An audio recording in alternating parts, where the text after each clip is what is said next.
বন্ধুরা, প্রতিজ্ঞা সিরিয়ালের আজকের রিভিউ। ছুটি শুয়ে শুয়ে কান্না করছে, তখনই আশ্রমের বাচ্চাগুলো এসেছে তার সাথে খেলা করছে। আর ছুটি ইশারা করে তাদেরকে বোঝাচ্ছে আশ্রয় বাড়ি সে আবার ফিরিয়ে আনবে, তার উপর ভরসা রাখতে, আর সাথে গুরুমশাইকেও ফিরিয়ে নিয়ে আসবো। এদিকে ঝুমকি বলছে, হাই রে ছুটি, তোর ভাগ্যের সমস্ত কিছু এখন আমার ভাগ্যে রয়েছে, আর বাবাটাকেও আমি কেড়ে নিয়েছি। অভির ঠাম্মি তারপর মজা করে বলছে যে সবার জন্য সবকিছু কিনলাম, কিন্তু বৌমার জন্য তো কিছু কেনা হলো না। তারপর একটা শাড়ি অভির মার জন্য দিয়েছি, বলছি এটা তোমার জন্য বৌমা। অভির ঠাম্মি বলছে তার মাকে যে যেদিন তোমায় বরণ করে ঘরে তুলেছিলাম সেদিন বলেছিলাম তুমি কিন্তু আমার বৌমা নও, তুমি আমার মেয়ের মতো। ঝুমকির তখন একটা জামার কালার পছন্দ হয়নি, বলছে এটাই সুযোগ, ঈশানী দিদিকে দিয়ে দিই। ঈশানী তো জামাটা নিয়ে বলছে যে ঝুমকি, বলছে যে পরি তোমার মনটা কিন্তু খুব বড়। তখন ঈশানীর ভাই ঈশানীকে বলছে যে বিয়ের সময় তো অনেক পোশাক কিনেছিলি, সেগুলো কি শ্বশুর বাড়ি রেখে এসেছিস? জামাইবাবু যেমন অপেক্ষা করছে। তখন ঈশানী বলছে যে তোর জামাইবাবু আমার জন্য অপেক্ষা করে না, সারাদিন কাজ নিয়েই ব্যস্ত থাকে, আর আমার ওখানে থাকতেও ভালো লাগে না। তখন বাড়িতে সবাই ঠিক করে যে ঈশানীর শ্বশুর বাড়িতে গিয়ে বিয়ের জন্য নিমন্ত্রণ করতে যাবে। এদিকে অভি আর ইন্দ্র এসেছে। ইন্দ্র বলছে বাড়িতে তো পুরো রই রই মজার ব্যাপার হচ্ছে, যখন আসল সত্যিটা জানতে পারবে তখন যে কি তাণ্ডব হবে এই বাড়িতে। অভিকে তারপর তার মা বলে যে তোর ঠাম্মি বিয়েটা দেওয়ার জন্য খুব তাড়াহুড়ো করছে। ঝুমকি এদিকে বলছে আমাদের হাতে একদিন সময় আছে। অভি সেটা শুনে তার ঠাম্মির কাছ থেকে জানতে পারে যে পরশু দিনই এই বিয়েটা হচ্ছে। অভি সেটা শুনে পুরো থমকে যায়, চিন্তা করছে। হিরণময়কে বলছে যে আমি কোনো চিন্তা করছি না, আপনারা বড়রা যা সিদ্ধান্ত নেবেন সেটাই হবে। ইন্দ্র তারপর অভিকে বলে যে তুই চিন্তা করিস না, তুই ছুটিকে বরঞ্চ একটা মেসেজ করে দে যে পরশু বিয়ে।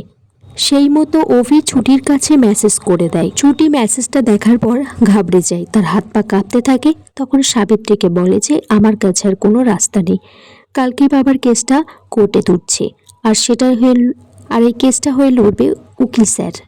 এই মুহূর্তে আমি বিয়েটা না করতে পারবো না। এদিকে রুমা কাঞ্জিলাল আর তার দাদা ঝুমকিকে বলছে যে একটা দামি গিফট দেবে, তাকে বাগানে ডেকেছে। ঝুমকি তো আনন্দে লাফাতে লাফাতে গেছে, সেখানে জ্যোতির্ময় আঙ্কেল বলছে যে তুমি তো ফাঁসবেই, সাথে আমাদেরকেও ফাঁসাবে।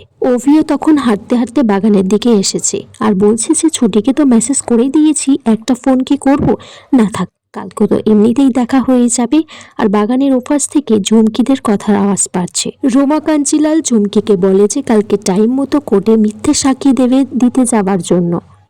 অভি তখন সেখানে চলে আসে আর ঝুমকিকে বলে যে এখানে বাগানে এত রাত্রে সে কি করছে। ঝুমকি বলছে ওর মনে হয়েছিল অভি এখানেই আসবে, তাই তো সে অপেক্ষা করছিল। আর এঙ্গেজমেন্টের আগে মনে হচ্ছে আমাদের একটু ঘুরতে যাওয়া উচিত।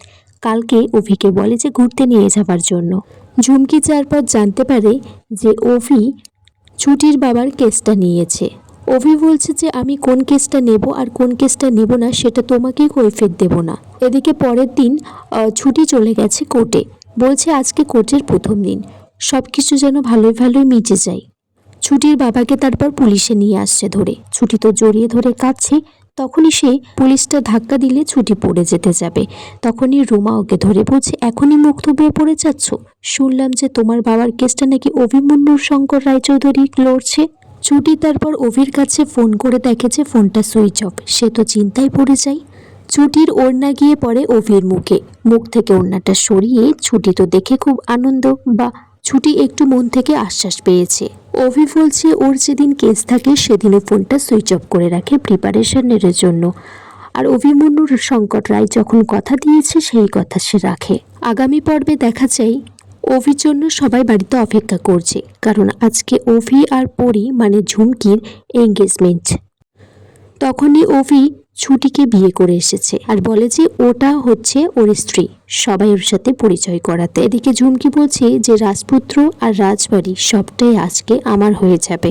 অভির ঠাম্মি বলে যে এই বিয়েটা সে মানে না। অভি তার ঠাম্মিকে কিছু বলতে গেলে ছুটি পিছন থেকে অভির জামাটা টেনে ধরে আর ইশারা করে কিছু না বলার জন্য।